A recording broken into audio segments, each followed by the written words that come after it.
Hello, everyone. Welcome to the Talking BizTech. I'm your host, Saqif, and today we are going to explore the early Christmas shopping. But before we do that, I just want to thank AudioCast, the podcast producing studio, who helps individuals make podcasts as well as help them market them. So if you want to check them out, the link is down in the description box. And I also launched a website and where you can check most of my podcasts. So the link will also be in the description box. So now back to the topic: why people are so obsessed with early Christmas shopping. And the reason is people are still looking for what they couldn't find, and also they want to avoid the holiday panic. Um, there's also another reason why people are shopping early. It's because of the supply chain issues. Um, People are predicted to spend a lot in the lockdown to ease the lockdown restriction. The offline and the online sales are colliding as deals are have a lot to offer. Early Christmas shopping helped to push up the sales in October as people are spending more on food, clothing, and toys. And it is happening again in the early December because the Christmas will be in December 25th, and then there's a Boxing Day as well as the New Year's Day.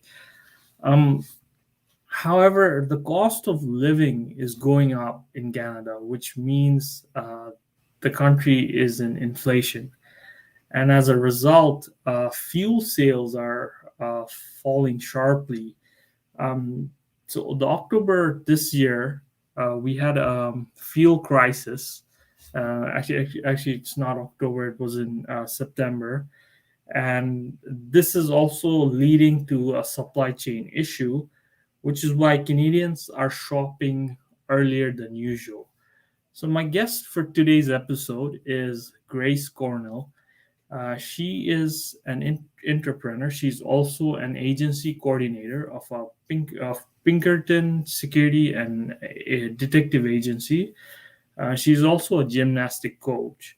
Grace loves to shop during the holidays. So let me just go ahead and bring her on Talking This Sick. Hi, Grace. Thank you so Hello. much for your time. Yeah, thanks for having me. You're very welcome. And Grace, before we jump into the early Christmas shopping, I just want to get to know you a little better. And I actually do this with all my guests. Can you tell me about yourself and your educational background?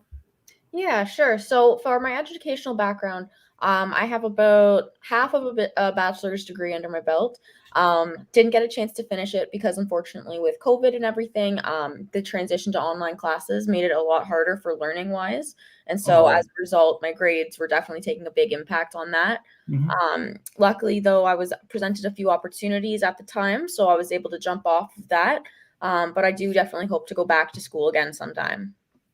Oh, perfect, perfect. And I think a lot of people are doing that right now because I'm doing a part time job at my university where I did my undergrad, Wilfred Laurier University, and I'm seeing a lot of students come in, right?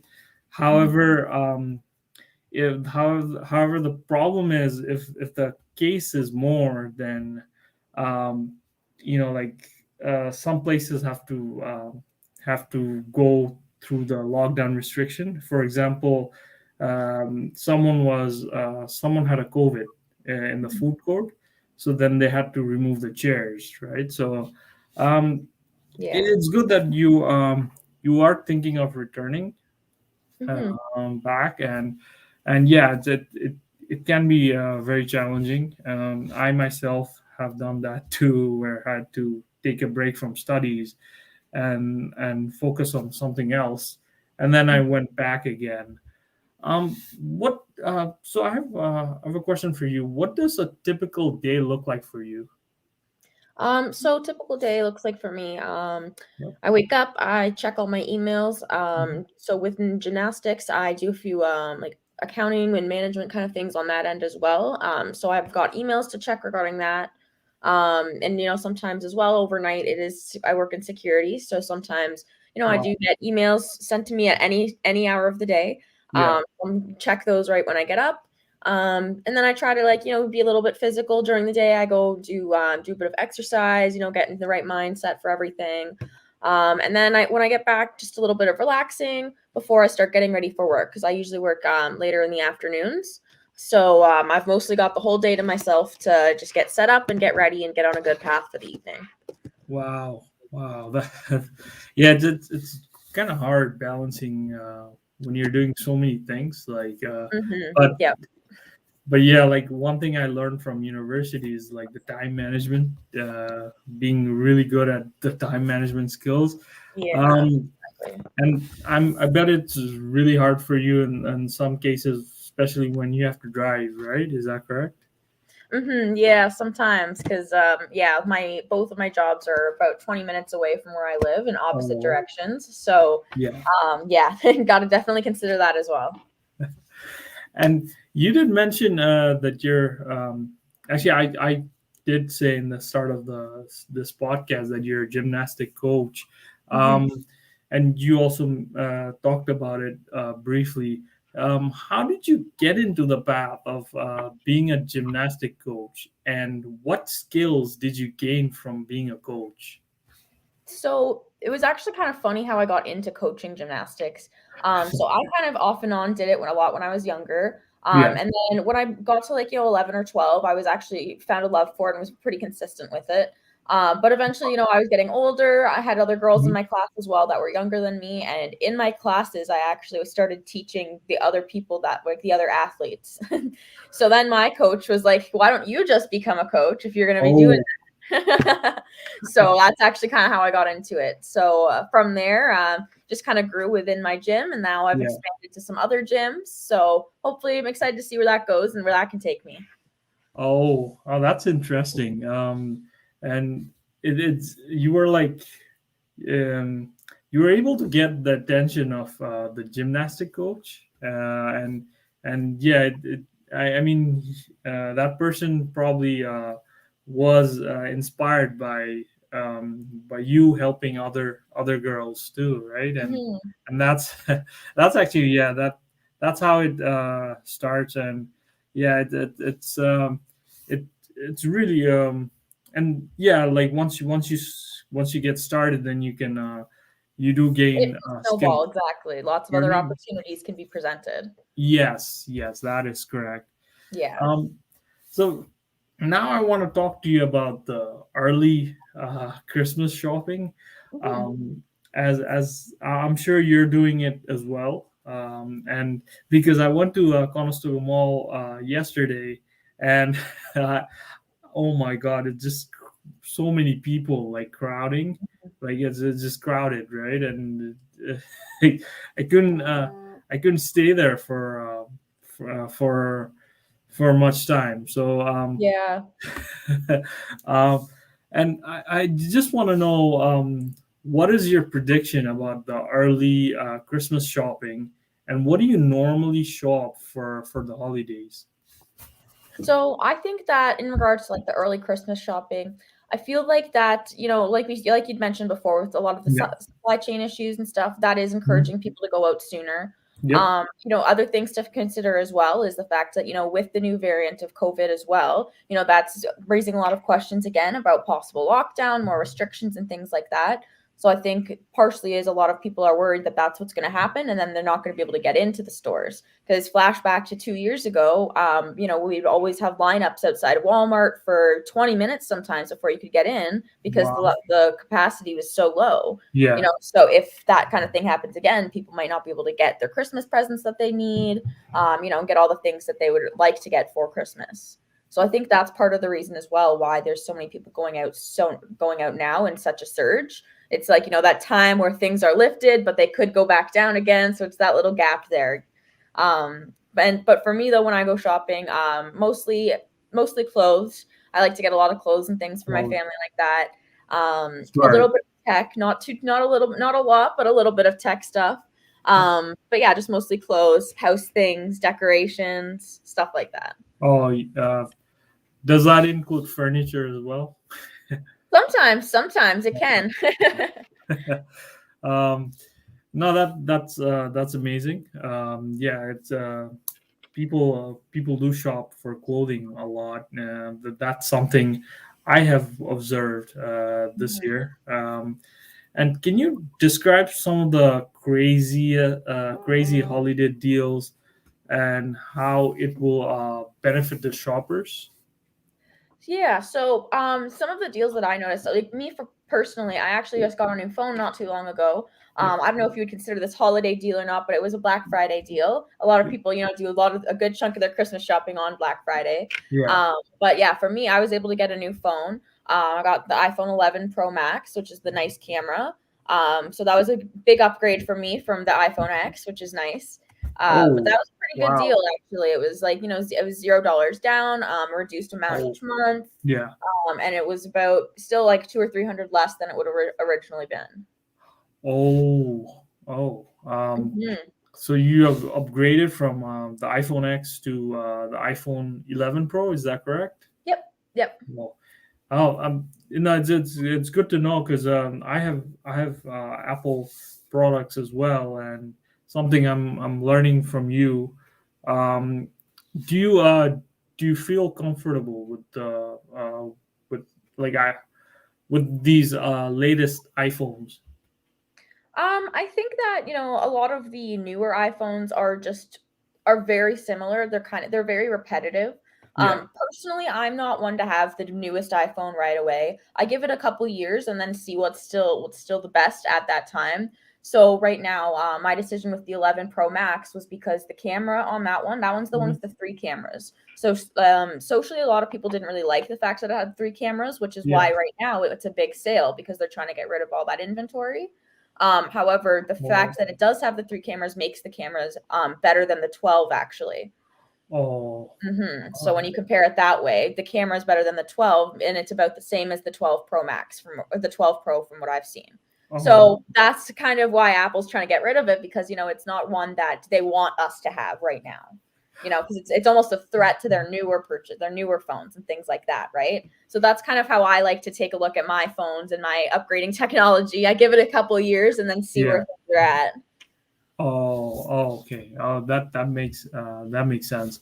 And do you think it's even better than 13? That's coming out right now. Oh, I don't know if it's quite better than the 13. I think the 13 will probably be just a bit better. But still pretty good for what I can get, right? Oh Best yeah, bang for your buck. that's actually true. Yeah, yeah.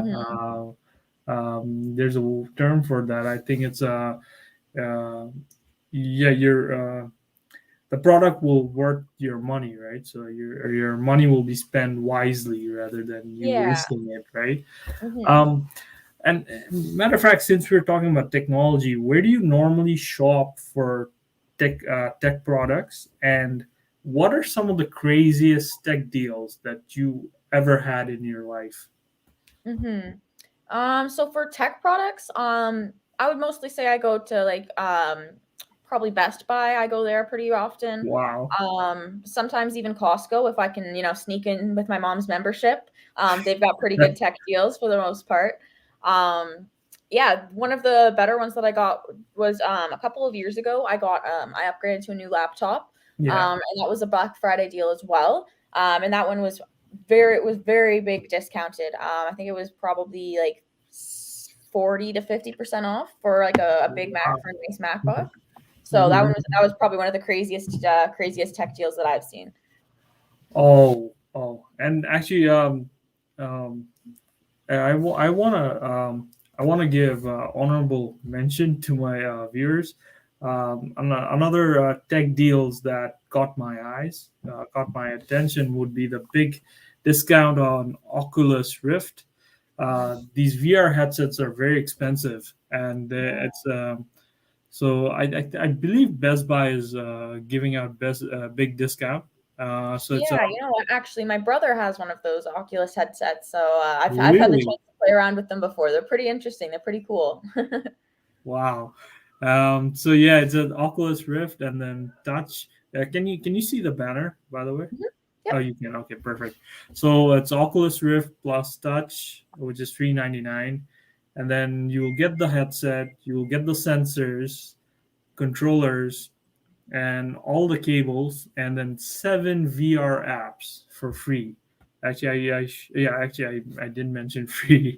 Um, so yeah, this is one of the biggest. This is the craziest tech deal according to me, but I'm glad. I'm glad that you shared yours, and actually switching back to Pinkerton Security and Detective Agency. Can you describe your role as an agency coordinator um, and actually, yeah, can you describe that? And I will ask about the entrepreneur later on. Yeah, sure. Yeah. So right now, what my kind of main position is with Pinkerton is that I deal with a lot of the scheduling for the Yeah. home care section of the Canada division. So Oh, I get all of the requests that come in, and I make sure that we dispatch the agents out to the homes. I make sure that it's a good fit of agent as well for the care that's needed and for the services that are needed. And then on a weekly basis, I compile all the schedules from for everything, and I yeah. make sure that they're all correct, review them, and then I send them off to all of the homes and all of the management at a bunch of our clients.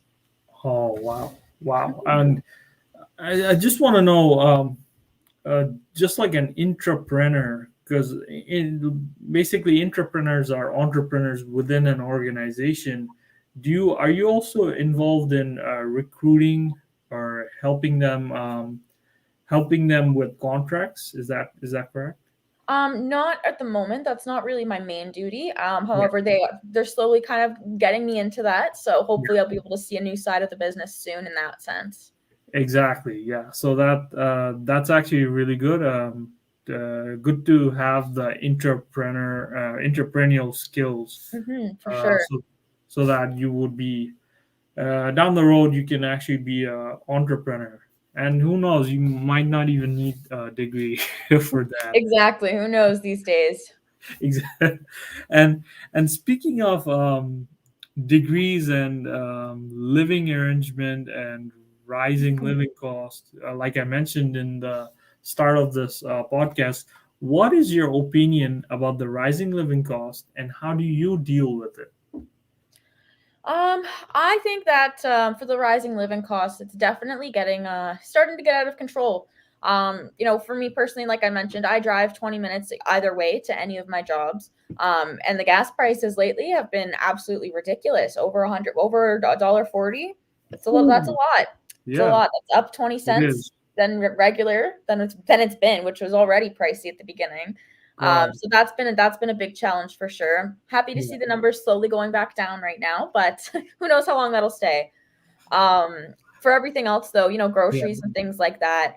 The biggest issue that I seem to face, and a lot of people like to ask me about mainly, is cooking. Actually, a lot of people say, like, do you cook or do you just eat out mostly? Like, what do you do? Because I work in the evening times, right, over dinner, which is a big meal. Oh, So personally, I don't cook a whole lot. I don't enjoy it. However, there's a lot of options out there that are very healthy as well, and do give you a lot of the things that you could make at home similarly. Now, it is a lot of people would assume that it's very expensive to live like that and go in that direction. But balancing it out, there's been months where I'm able to do groceries, and there's been months where I'm, just busy and don't get a chance to cook much. And looking in comparison, honestly, it's not that much different for, living on takeout versus living on groceries. It's not a whole lot different for the most part, cost wise. So, yes. I think that's something to consider as well, too. Is, looking at all the good options out there and seeing how you can just dispense your money instead. Oh, I do agree with you. There's not much difference between doing groceries and or and taking out or takeouts. Hmm. Um, I just have a quick question for you. Do online groceries? Like I don't remember the name of the company right now, but where they send you a recipe and then with all the Yeah, so yeah, that one I think it's like HelloFresh, I believe. yes, So I've been recommended that a few times actually. So I was gonna look into that and see how it goes because it does seem pretty interesting. And again, with living costs and everything, it's about the same as any other option. yeah. It's just a matter of it actually being pre-made and ready to go, which is good for a busy young person's life who doesn't always have time to sit 3 hours at a stove and cook. Uh, and Grace, we are almost near the end of this season one finale of Talking BizTech.